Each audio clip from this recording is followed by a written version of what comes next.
Now they're brought back here. So how does it feel to be bringing it back to the Valley? Yeah, ironically, I was the one on the other side buying the team from the Suns and getting it to Detroit, and now 3 years later, I'm here.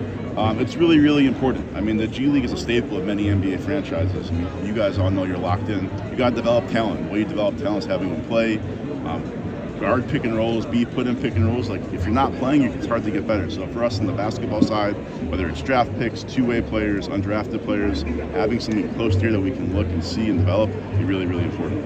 Were you decided on the coaching staff? That's next. We got Bud locked in, as you all saw last Friday, and now we'll work through that, both front office and coaching staff, and make sure that by Summer League we have a lot of things locked in. Because I view the G League, Summer League's a huge part of that. Like looking at players on other teams' rosters and who you want to have come here.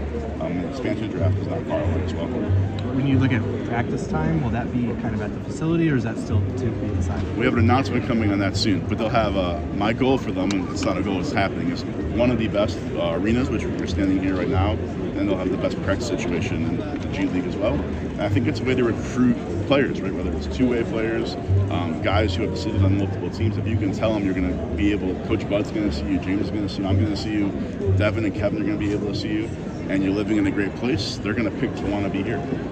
Did you zero in on this from the get-go? Because at the time, yeah, I think we did a search. We wanted to be close. You guys know the value of being close. And then as we went around, I mean, this will be as good a facility as you think. It's the right size. You don't want too big. You want to have some type of atmosphere, which you'll have here with 4,500 seats.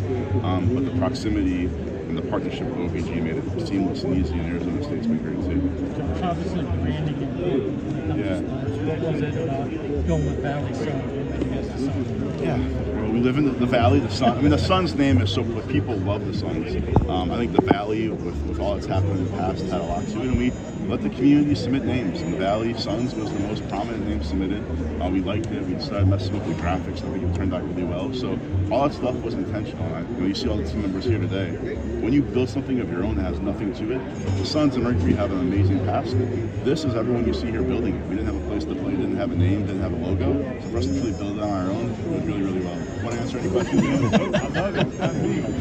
Who are you taking the 22nd pick? That's the question. When are they going to play here? It's better than driving to Prescott too. I want to make you guys' lives easier. We're all going to be here in November for opening night. That way you can hang out.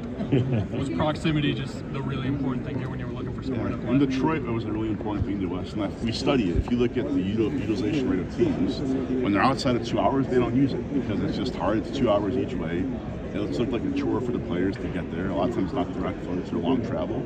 So we want to use it. If you're going to have it, you might as well use it. And that's where being 15, 20 minutes away made a lot of sense for us. You mentioned the season opening in November. Do you have a sense of what scheduling looks like, especially sharing this building with Arizona State? Yeah, it will be great. I mean, obviously, Cody's leaving makes it a little easier, but we'll work with Arizona State in the league. And many arenas have hockey and basketball, so the leagues work together to have a schedule. So I don't have a ton of concern about the compressed dates, but hopefully a lot of weekend dates. It's a family game, family atmosphere for kids, and we'll make sure it's a great show. Part of the appeal having a young fan base potentially just right here. Yeah, 100% college kids. I mean, whether it's internships, if people coming to work for the Valley Suns, the Mercury, I think there's a natural tie to the university. It's a natural tie to Tempe, and this being a really awesome thing to do on the weekends for community. Will fans be able to watch it on Suns Live? Is that the way? We're still working through that. I mean, my hope is between streaming and linear, we'll be able to watch our games. So some combination of that, I'm confident we'll be able to pull it off. in terms of the naming for the first, I said it said there's like $1,000 cash prize that you get this season. So how does that work for multiple people? Good question. I'm gonna let Stacy, but I think we're gonna have a drawing and make sure that people that submitted get tickets and feel special about it, and then they'll look back in 20 years and like, hey, we helped pick that name. Good question. Thanks, all. Appreciate you. Thanks, Josh. Thanks.